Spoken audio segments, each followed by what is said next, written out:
The snow came faster than expected. By the time Officer Jonah Mercer reached the trailhead, the wind was howling and visibility was down to 10 feet. Snow clung to his jacket in thick layers, his breath frosting the air in short puffs. He stepped out of the SUV, boots crunching on the accumulating snow, and slammed the door shut behind him. Beside him, a black and tan German shepherd leapt from the back seat with practiced precision, landing with a grunt. "Rex," Jonah said, adjusting, the radio on his chest. "Let's get to work." The call had come in just after dusk, a child missing from a small cabin about 3 miles into the national forest. Her name was Lila, 7 years old. She'd gone outside to play with the family dog and hadn't come back. By the time the parents realized she was gone, the dog had returned alone and the snow had begun to fall. Jonah had responded immediately, bringing Rex, his seasoned search and rescue K9 partner. They had worked together for 5 years. Fires, floods, earthquakes and avalanches, but this storm was bad. Worse than the forecast. Jonah clipped Rex's harness into place, then pulled his GPS from the side pocket of his coat. No signal. Figures. He switched to compass and map. Old school, reliable. A ranger named Mark caught up with him, panting. "Cabin's 3 miles in. Parents said she was headed toward the stream out back. Might have followed animal tracks. Maybe a deer." Jonah nodded. "We'll move fast. If she's still walking, we have a better chance. If she's stopped..." He didn't finish the sentence. Rex barked once and pulled at the leash. "Already catching something. Let's go," Jonah said, and they plunged into the trees. The forest closed in quickly. Even in daylight, these woods were dense. But now, with night falling and snow blanketing the world, everything looked the same. Trees bent under the weight of snow, creaking like old bones. The wind whistled through. The branches like voices. Jonah trudged through knee-deep drifts, Rex ahead of him, nose to the ground. The dog moved with a sharp, purposeful gait. He had a scent. "Thank God." "Good boy," Jonah muttered, keeping his eyes on the small, reflective patches on Rex's vest. An hour passed. Then another. Jonah's legs burned, his lips cracked from cold. But Rex kept going, focused, determined. Suddenly the dog stopped. Jonah stumbled up behind him, panting. "What is it?" Rex sniffed, then looked left, ears pinned back. Jonah followed his gaze. A shadow moved between the trees. Tall, thin, too tall. He clicked on his flashlight and shone it toward the figure. But there was nothing, just snow, just trees. "Probably a deer," Jonah muttered to himself. But his fingers tightened around the flashlight. Rex growled low. "Not a deer, then." Jonah crouched beside him, whispering, "Stay with me, bud. Eyes open." Another 10 minutes of silence, then Rex barked and veered sharply right. Jonah followed. They passed an old, half-rotted fence, then a footprint in the snow, small, booted. "Lila," Jonah breathed. He dropped to one knee. "Yup, fresh. She came this way," he radioed in. "Mercer to base. We have tracks, heading northwest toward Dry Creek. Visibility poor. Continuing search." A crackle of static answered, then a garbled voice. "Winds picking, satellite, unstable. Stay alert." Jonah sighed. "Copy!" They kept moving, deeper into the woods. The temperature was plummeting fast. Half an hour later, the trees thinned, and Rex suddenly stopped. Jonah nearly stumbled into him. The dog growled again, ears back. "Easy, boy." Ahead, in E. A small clearing, stood a figure, not a child, a man. No, not a man. Something shaped like one. Over 6 feet tall, cloaked in furs. Its face was obscured by a hood or mask made of bone and leather. It stood perfectly still, watching them. Jonah froze. "What the hell?" Rex barked, furious now, yanking against the leash. The figure took one step forward. Jonah raised his flare gun. Not a weapon, but it might buy time. "Stay back," he shouted, his voice lost in the wind. The figure didn't move. Then, like smoke, It vanished behind a tree, gone. No sound, no footsteps, nothing. Jonah's heart pounded. He turned in a circle, flashlight sweeping the clearing. The snow was untouched, no tracks leading in or out, but they weren't alone. Rex whined. That's when they heard it. A child's voice, weak, crying, "Help!" Jonah whipped around. "Lila, help me!" It came from deeper into the trees. Rex, who charged ahead, leash taut. "Wait, Rex!" Jonah followed, stumbling over a snowbank. There, in the hollow of an old tree trunk, was a small shape, a girl wrapped in a too-thin coat, face pale, lips blue. She was curled into herself, trembling. Jonah dropped to his knees beside her. "Lila, hey, it's okay. You're safe now." Her eyes fluttered open. "Cold. I know. We're going home." He wrapped his emergency blanket around her, pulling her close. She was light. Too light. He checked her pulse. Weak but there. He keyed his radio. "Found her. Found the girl. Need evac ASAP. Dry Creek Hollow. Coordinates." He looked down at the GPS. Still no signal. Damn it. Jonah turned to Rex. "We need to move. Now." He lifted Lila into his arms and started retracing their path, but the forest looked different, wrong. The trees were closer together, the snow deeper, the wind louder, and in the distance, somewhere beyond the reach of the flashlight, something was following them. Jonah didn't look back. He didn't want to see what it was. Jonah's breath came in short, heavy bursts as he trudged through the deepening snow, with Lila cradled in his arms. Her body was limp, her skin frighteningly cold beneath the emergency blanket. Every few minutes, he glanced down to check if her chest still rose and fell. So far, it did. Rex led the way, occasionally looking back to make sure they were following. His ears were pinned flat, his movements stiff and alert. Not the excited, confident demeanor Jonah knew well from countless rescues. Rex was nervous. That scared Jonah more than anything. The forest seemed to have changed. Trees leaned unnaturally inward, as if reaching for him. The trail they'd followed earlier had disappeared beneath fresh snowfall, wiping away every sign. They had ever come this way. "Just keep going," Jonah muttered to himself. "Get to the road, call for evac, get her warm." And still in the back of his mind he felt it, the creeping certainty that they were not alone. Behind him branches cracked in rhythmic intervals, not like a deer, not even like a bear. Something, walking, measured, deliberate, too heavy to be wind, too steady to be falling snow. Rex barked sharply, spinning on his heels and planting himself between Jonah and the darkness behind them. "Rex?" Jonah called. "What do you see?" The dog growled deep, the sound low and primal. His fur stood up in a ridge along his spine. He didn't move.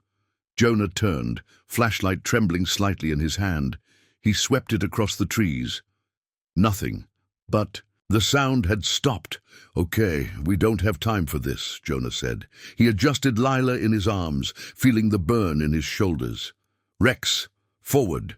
Let's move." The dog hesitated, then turned and resumed his path, tail low. Jonah followed. 15 more minutes passed. The snow was up to Jonah's thighs in places now, making every step a battle. The wind screamed through the trees, numbing his face, turning, his exposed skin raw. Then Rex stopped again. This time Jonah saw it too. Footprints, big ones, not boot prints, bare feet, human-shaped but wrong, too long, the toes curled like claws. They crisscrossed the path ahead of them, circling, fresh. Jonah's stomach twisted. "Not possible," he muttered. "No one could be out here barefoot, not in this cold." And yet, there they were. Rex sniffed the ground, growled, then backed away, visibly shaken. That's when Lila stirred. She opened her eyes and whispered, "It doesn't like the light." Jonah froze. "What did you say?" "The man in the trees, with the mask." Her voice was hoarse, almost inaudible. "He kept looking at me, but he never came close. Not when it was bright." Jonah looked down at her, then at the flashlight. Its battery indicator was blinking red. "Of course," he muttered. "Of course it's dying." He adjusted Lila again, hand tightening around the flashlight grip. "All right, Rex. New plan. We need shelter. Fast." They veered west, toward a ranger outpost marked on his map, an old logging cabin, barely more than a shed, but better than nothing. With any luck, it would still be standing. Jonah pushed harder, every step agony now. His muscles burned. He couldn't feel his fingers. The forest closed in again. Then, just as he thought he might collapse, Rex barked twice and ran ahead. A shape appeared in the distance, a structure, the cabin. Jonah stumbled forward, heart pounding. The door hung, slightly off its hinge, but it was intact. He shoved it open with his shoulder and stepped inside, nearly collapsing as he kicked the door shut behind them. Inside, the air was musty, but warmer. The wind was blocked.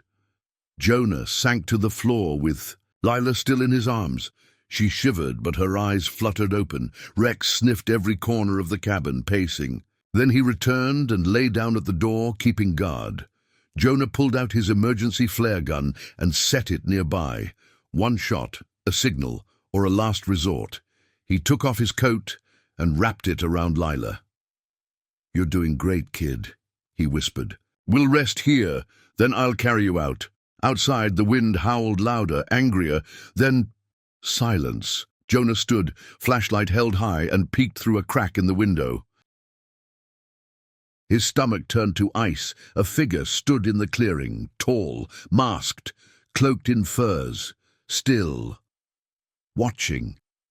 It didn't move. Jonah staggered back, heart hammering. "It's here!" Rex growled, low and unceasing. Lila's voice came again, softer. "Now. He lives in the woods. He waits for the storm. That's when people get lost. That's when he takes them." Jonah turned to her. "How do you know that?" I heard him whispering. "Before you came," Jonah swallowed. "What did he say?" She looked at him, eyes wide. He said, "You brought another one." Outside, footsteps began crunching through the snow. Slow, deliberate.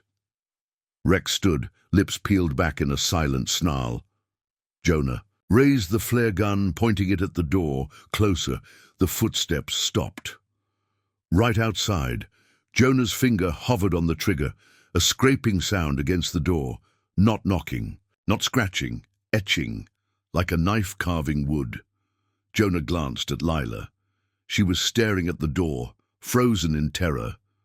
Jonah looked back, and the door exploded inward. A wall of snow slammed into him. The flare gun went flying. Something stepped through the broken threshold.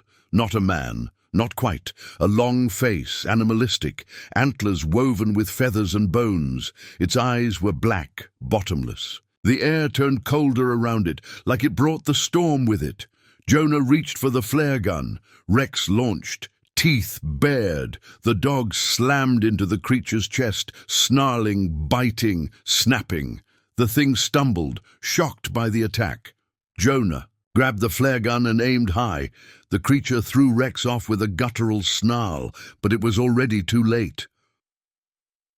Shh! A red flare lit the cabin in a wash of brilliant crimson. The creature shrieked, stumbling back, smoke rising from its furs. It turned and fled into the woods, screeching, vanishing into the darkness. Then, silence. Only the whimper of wind. Jonah collapsed beside Rex, who limped but wagged his tail weakly. "You saved us," Jonah said, voice shaking. "Again." He hugged the dog tightly. Then he turned to Lila. She was crying, but smiling. The flare still hissed in the snow outside. And minutes later, far off in the trees, Jonah heard a sound that made his heart soar. The roar of a snowmobile. Rescue. The cabin was silent, save for the crackle of the dying flare and the distant howl of wind as the snowstorm raged on outside. Jonah stayed crouched beside Rex, his hand gently stroking the dog's fur, trying to calm both his partner and himself. His pulse still raced, adrenaline pumping through him, but the immediate danger had passed. The creature had retreated into The woods, vanishing into the storm as swiftly as it had appeared. The storm itself, though, wasn't done with them yet. Jonah looked down at Lila, still wrapped in the emergency blanket, her small face pale, but no longer as cold. She had fallen asleep, her breathing slow and steady, though her brow was furrowed in troubled dreams. A flicker of guilt pierced Jonah's chest. She'd already been through so much tonight. She was just a child. Her world was supposed to be safe, warm and full of love, not filled with creatures from nightmares. "Rex," Jonah whispered, glancing at his partner. The dog had been through enough today as well, yet his watchful eyes never strayed from the door. He knew something was out there. The danger wasn't gone, not yet. Jonah grabbed the radio clipped to his jacket. "Mercer to base. Come in, over." A crackle of static answered him, followed by a weak, distant voice. "Base here. Mercer, you copy? You good?" Jonah exhaled in relief. "Yeah, I copy. We found Lila. She's alive, but barely. I need a full evac. ASAP. There's something in the woods. We're holed up in an old cabin near Dry Creek Hollow. Coordinates are—" "Hold on," the voice said. The sound of keys clacking filtered through the static. "We're having trouble with satellite relay. Snowstorm's messing everything up. Are you sure you're safe?" Jonah glanced at Rex, who growled low in his throat, as if sensing the shift in energy. Jonah's hand clenched tighter around the radio. He didn't have time to explain the details. "Look, I don't know what's out here, but I know it's not just the storm. Something is following us. I need backup, now." There was a long pause before the voice came back, more urgent this time. "We'll send a chopper when we can get a clear shot, but that won't be for a few hours. I'm calling in a rescue team, but if that thing's still out there—" "I'm aware," Jonah said, his voice sharp. He glanced again at the window. The storm continued to lash against the cabin, snow and wind swirling in an endless blur. The moonlight was just a faint outline behind the clouds, but even in that dim glow, the outline of the trees seemed unnaturally still, as if they were waiting. Jonah's stomach twisted.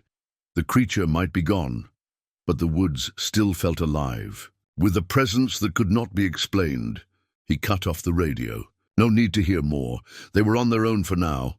Rex whined, his ears pricking up. Jonah grabbed the flashlight and shined it through the cabin windows, sweeping the beam across the clearing. Snowflakes swirled in the beam, but beyond that was nothing. Still, Rex didn't seem convinced. The dog stood at attention, his body taut and ready. His nose twitched as he inhaled the sharp, cold air. The tension in his stance only grew. Whatever was out there, it hadn't gone far. Jonah leaned back against the wall, his heart pounding. He couldn't let his guard down, not with Lila still unconscious, not with Rex on edge. He exhaled, trying to calm himself. They would make it through. They had to. A half-hour passed in tense silence. The wind outside screamed against the wooden walls of the cabin, the occasional creak of the old structure sending Jonah's pulse racing. Rex's growls came in short bursts.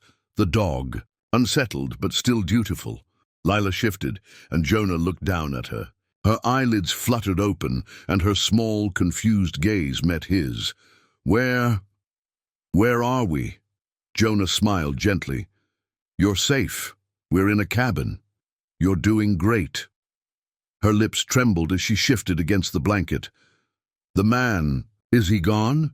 Jonah hesitated. The memories of what they had encountered felt unreal, like a nightmare that could have been caused by the storm itself. The figure in the woods, its hollow eyes, its eerie, otherworldly presence, it wasn't something a child should have to face.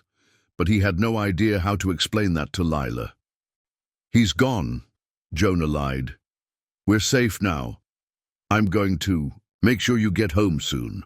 Lila didn't speak for a long moment, but Jonah could see the fear still lurking in her eyes. It was hard to say who was more scared, her or him. He could feel the weight of it, the responsibility he carried. But he wasn't going to let her down. Not now. Rex growled again, his nose pressed to the door. Jonah's heart stopped. This time there was no mistaking the sound. Footsteps, slow, methodical. The figure was back. "Get down," Jonah whispered to Lila as he moved quickly to the door. She blinked, too exhausted to protest, and immediately huddled into the corner, pulling the blanket tighter around herself. Jonah moved to the cabin's single window, placing his hand on the ledge as he peered through the frost-covered glass. There, standing in the clearing again, was the same silhouette, the creature. It was closer this time, no more than 10 yards from the cabin, and it was staring straight at Jonah. Rex barked again, this time louder and more desperate. He bolted for the door, but Jonah held him back, grabbing the leash and pulling him away. The dog whined, his tail tucked between his legs. Jonah's heart pounded. The creature's dark eyes were fixed on him now, unblinking. It hadn't made a sound since its initial screech, but Jonah could feel the malice radiating from it. It wanted them. The moment stretched out in eerie stillness. Then the creature turned. Jonah exhaled sharply as it disappeared into the trees. Once again, the silence that followed was deafening. Jonah lowered the flashlight. His hands were shaking. "We need to get out of here," he muttered. "Now!" Jonah didn't wait another moment. The storm outside continued to rage, but the cabin felt like a tomb now. Every creak of the old wooden walls, every gust of wind, sent shivers down his spine. Whatever was out there, whatever had been stalking them through the woods, it wasn't going to stop until it had what it wanted, and that terrified him. Rex paced restlessly at his feet, low growls rumbling in his throat. The dog could sense the danger more acutely than Jonah could. His ears were pinned back, his eyes darting to the window, watching the snow-heavy trees that stood like silent sentinels. Lila had fallen back into a fitful sleep. But Jonah didn't trust the quiet. Not anymore. The creature, that thing in the woods, had been too determined, too sure of itself. It would return, no matter how many times it retreated. Jonah moved quickly, grabbing his pack from the corner of the room. He was running out of time. He couldn't stay here, not with Lila still weak and the storm continuing to bury their only hope of escape. They needed help, and they needed it now.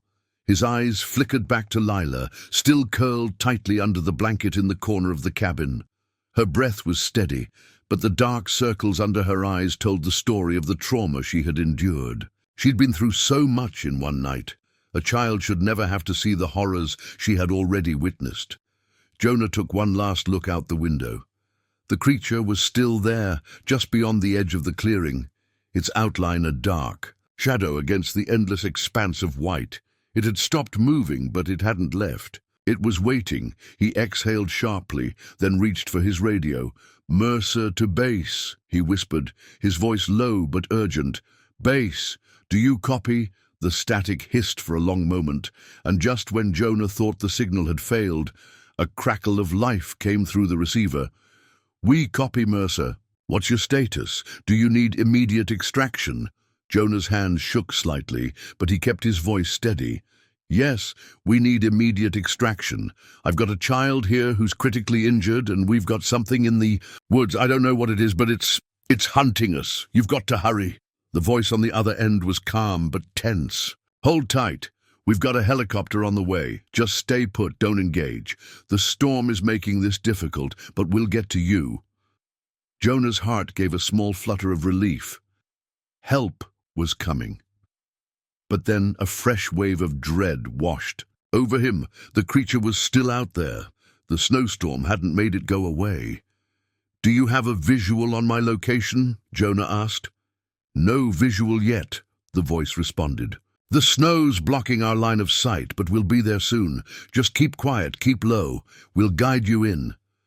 Jonah let out a long breath, then glanced at Rex. "Stay close, buddy." The dog gave him a single steady look before pacing the floor again. Jonah stood and pulled his coat tighter around him. He knew what they had to do. The cabin wasn't safe. Not anymore.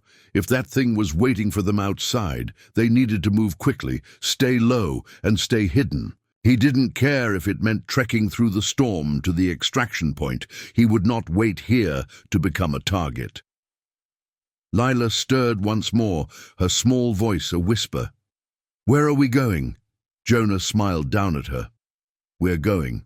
To be okay. Help's coming. Just stay close." Lila nodded, but her face looked pale and exhausted, her small body shivering despite the blanket. Jonah picked her up gently and held her close, trying to keep her warm.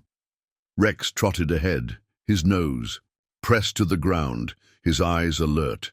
The air felt thick, charged with an unnatural heaviness, like the storm was more than just weather. Something was out there, and it knew they were moving. They moved swiftly, Jonah forcing his tired body through the snowdrifts, the weight of Lila in his arms making each step harder than the last. The wind howled in his face, sharp and biting. Rex was ahead, his ears twitching at every noise, every shift in the landscape. Jonah kept his eyes on the trees, watching for movement, listening for any sign that they were being followed. Every time he looked back, the clearing where the cabin had been seemed farther and farther away. He couldn't let himself think about it. He had to keep moving. After what felt like an eternity of slogging through the snow, Jonah heard it. The unmistakable thrum of a helicopter's rotors cutting through the wind. His heart leapt in his chest. "Help's here," Jonah called, his voice hoarse with relief. Rex barked once, then bolted ahead, guiding them toward the sound of the chopper. Jonah's pace quickened, the last of his energy pushing him to keep going. They were so close. They just had to make it. The chopper appeared in the distance, its searchlight cutting through the storm like a beacon. Jonah's heart raced, but then something caught his eye, a shadow moving in the trees, just beyond the helicopter's beam. The creature. It had followed them. The hairs on the back of Jonah's neck stood up as the thing emerged from the woods, its dark, twisted shape looming at the edge of the clearing. The wind screamed, and for a moment Jonah froze, torn between the safety of the chopper and the looming terror in the forest. But Rex didn't hesitate. With a loud bark, the dog charged forward, putting himself between Jonah and the creature, growling fiercely. Jonah snapped out of his trance and moved faster, heading toward the chopper. A voice crackled through his radio. "Mercer, this is base. Do you have eyes on the creature? Do you need backup?" Jonah's voice was tight with fear, but he pushed through it. "It's here. It's coming. Get us out now." Just as he reached the helicopter, a burst of light flashed from the trees. The creature shrieked and vanished back into the woods. Whether it was retreating or simply waiting for another time, Jonah couldn't say. The helicopter's door opened, and a rescuer reached down, pulling Lila from his arms. Jonah scrambled in after her, his legs nearly giving way beneath him. Rex jumped into the helicopter beside them, and the door slammed shut behind them. As the helicopter rose into the air, Jonah looked down at the snow-covered woods below. The storm had begun to ease, but the forest remained ominously silent. "Thank you, buddy," Jonah said to Rex, who had settled by his side, panting but content. Jonah glanced at Lila, her eyes fluttering open. She looked up at him, her expression soft and trusting. "We're going home," he whispered. Lila smiled weakly. "You saved me." Jonah nodded. "No, we saved each other." The helicopter flew higher, and the storm began to break. Below them, the wilderness lay still, untouched. But Jonah knew better. The thing they had encountered in the woods, it was still out there, waiting, and next time, it might not be as easy to escape. But for now, they were safe. For now, they were free.